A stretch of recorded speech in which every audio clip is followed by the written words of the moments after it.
Welcome back, guys. This is Jason, KM4ACK.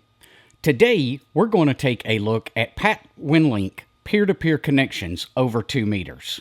Stick around and we'll get right to it.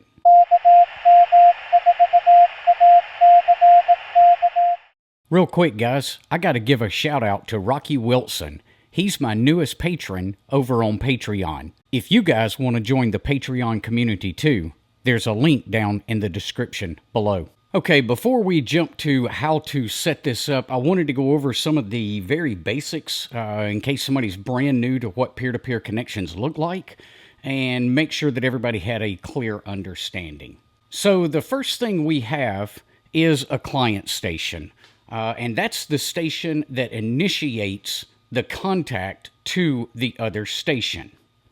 Then on the other side of that, we have the server station, and it has to be in listen mode, and that's what we're going to go over in this tutorial today. Now, both stations can be in listen mode so that both could act as a server and a client, but at least one of them has to be in the listen mode and be the server station. So for today's video, I really needed two different call signs to make this a little bit clearer for you guys. So my brother-in-law's over here. He refuses to be in the recording, but he is going to be serving as the control operator for the client station. So on the client, you'll see the call W4RPW. And then on the server side, you will see my call KM4ACK. And then once we get everything set up, the W4RPW station will initiate the call to my server station, KM4ACK, and go ahead and exchange the email between the two. Okay, so let's take a look at how to get my station to be in listen mode and working as the server.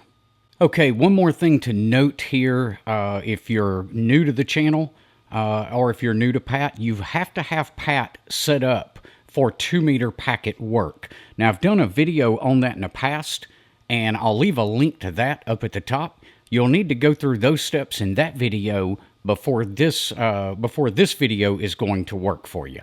Okay, so let's just go ahead and open up a terminal window, and the first thing we're going to do is type pat configure. And then we want to come down to this line right here that says listen. Now you'll notice I've already got Telnet in here. I actually did another video on peer-to-peer connections over an Arden Mesh network. If you're interested in that, I'll leave a link to that up at the top of the screen now. So yours would probably be blank here. You would just see the two blue brackets on either end. In that case, all we're going to do, I'm going to just change mine for the time being. Instead of Telnet right there, you would have AX25. That tells your station to be listening on AX25 for incoming calls. So at this point, your station is now the server station in the illustration that we did at the beginning of the video. So to get out of this, we're going to press Control X, Y, and Enter to get out. Okay, so I've got a script written that actually starts everything that I need for working 2 meter packet with Pat. If you need help getting yours started, again, you can reference the other video that I did on 2 meter packet work with Pat Winlink. So let's go ahead and start that. So let's go ahead and open up the web browser so we can see the Pat inbox.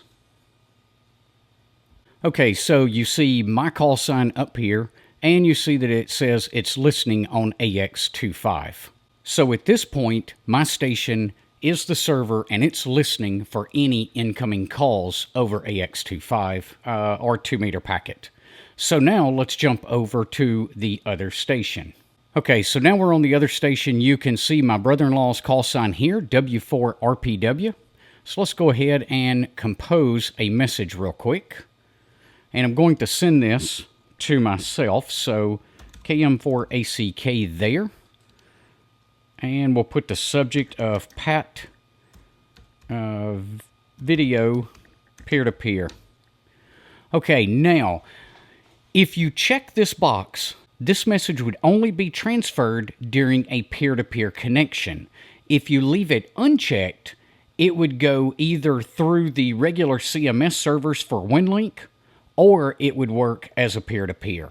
But we're going to restrict this to a peer-to-peer connection. So we're going to check that box that says peer-to-peer only, and then we'll just put test for video here. And let's go ahead and post that up to the outbox. So we'll click on the outbox, and you can see it here. So now let's go ahead and make that connection. So we'll click the action and connect here. And for our transport, we want to choose AX25. And then the call sign is KM4ACK, and you have to put -0 for peer-to-peer connections. Our frequency is already set. We have set that using FLRig to 145.020, which is the same frequency that the other station is on. So let's go ahead and make the connection. Now you'll be able to watch right up here where it says connected, and then I'm going to try to get zoomed in down here so you can watch the traffic pass back and forth as we do this. It's a fairly quick connection, and it doesn't take but just a couple of seconds to make everything happen.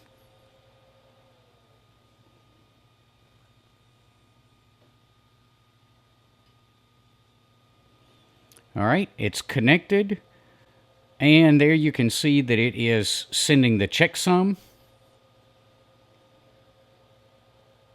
and then it is transmitting the email. Shouldn't be but just another second here, and that's going to be finished up. That's it. It's done. So no jump cuts in that. We let that run real time. Let's go over. Well, first, there's the outbox. You can see the message is gone. Let's go back to my station. And you can see the video here and an indicator down here in the lower right corner as well. Hopefully at some point in the near future, I can do another one, another video, and we'll go over how to get this working over an HF connection, or maybe 2-meter single sideband. But that's a project for another day. Be sure to subscribe to the channel so you'll see those and be notified about that in the future. So another question is asked is, you know, with all these digital modes, why add one more, why try to learn one more digital mode? And that's a fair question. It is a lot to keep up with. You got to practice with this stuff on a regular basis, or you basically forget how to do something. You may can stumble your way through it, but you're not proficient at it. But why would we want to use PAT over something like JS8 Call? Now, guys, I'm a huge fan of JS8 Call. I'm not knocking it at all. The one drawback to JS8 Call is it's slow. It is really, really slow compared to any other digital mode. Now, its huge advantage is that it's a great weak signal software, so it can decode things way down in the mud that other things can't. But if we need to move more information faster, and propagation is favorable for us to where we can connect with two stations pretty well, that's when you want to look at using something like PAT. Now, 2-meter is going to be limited by line of sight, but when we get to the HF section of this and working peer-to-peer over HF, you're not as limited by line of sight. Then you have to look more at propagation. So those are kind of some of my thoughts on it, why I would use one over the other. It's great to have all of these tools in our toolbox and at our disposal so that we can choose the one that suits the situation that we're up against. And then again, depending on how much data you've got to send and propagation conditions that you're faced with. You might, be able to work with PAT and move a lot of data in a hurry over 1200 baud and 2-meter if you got line of sight.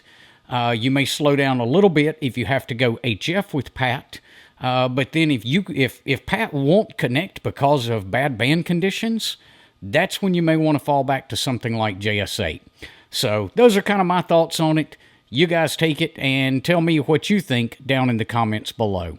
Guys, don't forget to give this video a thumbs up and go ahead and click that subscribe button if you haven't already so you can be notified of future videos like this. Okay, well that wraps it up. I hope this helps you get everything up and running with your peer-to-peer connections, and we will see you guys on the next video. Until then, 7-3.